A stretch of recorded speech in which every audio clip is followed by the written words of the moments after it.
სულ ფიქრობდი რა გამეკეთებინა 30 წლის ასაკში ისეთი, რაც აქამდე არ გამიკეთებია და მთელი ცხოვრება მემახსოვრებოდა.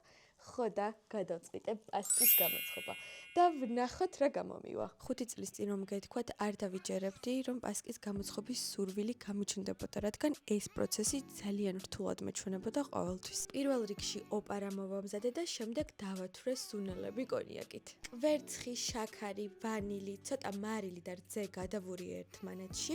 ამასობაში ჩემი სუშეფით შემომიერთდა და პროცესი კიდევ უფრო სახალისო გახდა. დროა დავამატოთ ოპარა და სუნელების მიქსი, რომელმაც საოცარი არომატები დაატრიალა მთელ სახლში. დავამატე ოთახის ტემპერატურის კარაქი და დავიწყეთ ზელვის პროცესი, რომელიც საკმაოდ შრომატევადი აღმოჩნდა. გავუშვით ომი დასაძინებლად და დილით ასეთი დასვენებული და აფუშფუშებული დამხვდა. ქიშმიში დავამატე ვანილი, კონიაკი და ფქვილი და ასე გადავურიე ცომის მასას.